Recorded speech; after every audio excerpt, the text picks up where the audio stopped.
السلام عليكم. النهارده هنتكلم عن موضوع شائع جدا او في خطأ شائع جدا بيتكرر قدامنا كل يوم، وهو الاعتقاد ان في مشكلة في الغدة او فعلا في مشكلة في الغدة. ومشكلة الغدة هنا بنقصد بيها الثيرويد فانكشن او الثيرويد جلاند. كتير جدا من المرضى بيبقى عندهم اعتقاد واضح ومرسخ ان اتخنت بسبب مشاكل في الغدة او مشاكل في الثيرويد.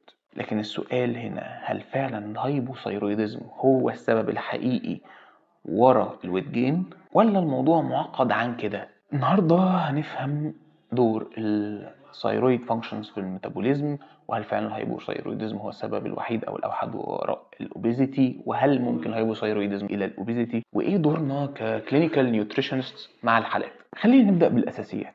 الثيرويد فانكشن او الثيرويد جلاند بتفرز هرمونين تي 3 والتي 4. تي 3 اللي هو تراي ايودوثيرونين، والتي 4 اللي هو الثيروكسين. التي 3 هو الشكل الأكثر نشاطا او بتاع الرابت اكتيفيتي اللي بيشتغل في وقتها وبيديني افكت عالي جدا في كميه اقل. الثيروكسين او التي 4 برضه نشط واكتف، لكن الافكت بتاعه الماجنتيود بتاعه اقل من التي 3. الجسم ممكن يحول التي 4 لتي 3 وممكن يحول التي 3 لتي 4 على حسب احتياجه.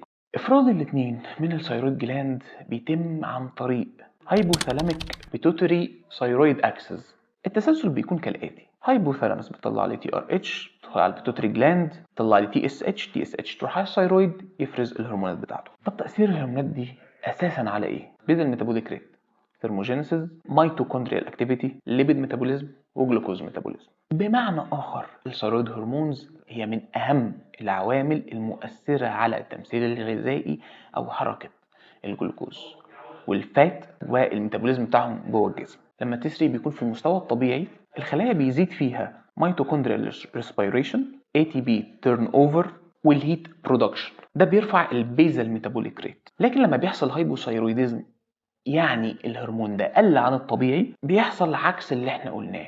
الميتابوليك ريت بيقل، الثيرموجينيسيس بتقل، والميتابوليك بروسيس بشكل عام بتبقى ابطأ. لكن النقطة المهمة هنا، الانخفاض هنا مش بالضخامة اللي الناس متخيلها. في دراسات كتير اثبتت ان الويت جين نتيجة الهايبوثايرويدزم مش نتيجة الفات ماس انكريز او نتيجة تخزين دهون، بل نتيجة الووتر او الفلويد ريتنشن بسبب تراكم جلايكوزامينوجلايكانز، وده بيؤدي لما يسمى بالميكسيديما. الزيادة في الوزن هنا بتكون تقريبا من 2 ل 5 كيلو، وده بيكون بعيد جدا عن الحالات اللي احنا بنشوفها اللي زي ده 20 30 او 40 كيلو. الشغل العملي او الواقعي مع الحالات بيقول لنا ان نادر جدا ان الهايبوثايرويدزم يكون العامل الوحيد للويت جين او للاوبيزيتي، بل في الغالب بيبقى فيه عوامل تانية جنب الثايرويد ديسفانكشن: انسولين ريزيستنس، sedentary لايف ستايل، هايبر كالوريك انتيك، وسليب ديستربنس. لما المريض او يبقى فيه شك ان المريض زاد وزنه او ان زياده وزنه نتيجه الهرمون الديستربنس، لازم نعمل بايوكيميكال تيست او بايوكيميكال اناليسيس. بالبلدي هنسحب معامل، هنقيس التي اس اتش، فري تي 4 وفري تي 3.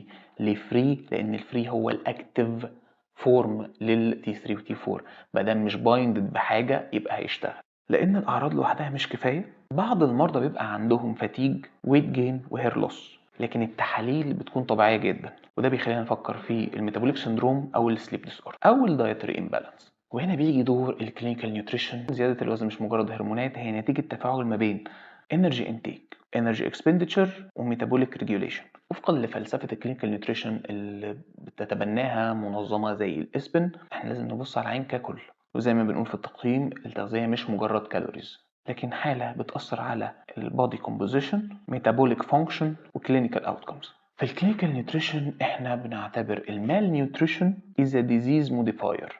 يعني ايه؟ يعني اضطراب الحاله الغذائيه او التغذويه ممكن تؤدي الى بطء في الريكفري او بطء في التئام او في تعافي الجسم، وده بيخلينا في المستشفى نركز قوي على البودي كومبوزيشن، الدايتري باترنز، والميتابوليك ماركرز. العين فعلا عنده هايبوثايرويدزم او ثايرويد ديسفانكشن، اهم حاجه ان احنا يبقى معانا طبيب او متخصص في امراض الغدد، وبتكون الخطه هي الثايرويد هرمون ريبليسمنت.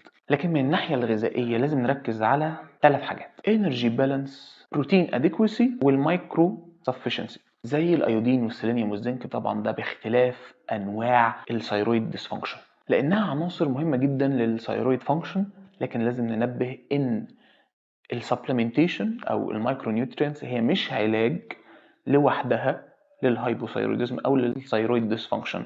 كل حاله ليها وضع مخصص. وده كان هنت عن الثيرويد ديسفانكشن وعلاقته بالكلينيكال نيوتريشن. الموضوع اكبر من كده، مش هيخلص في فيديو صغير. ولو عايز تعرف اي حاجه ليها علاقه بالكلينيكال نيوتريشن اكتب في الكومنتات او ابعت في الرسائل، وهنعمل محاضره صغيره زي دي.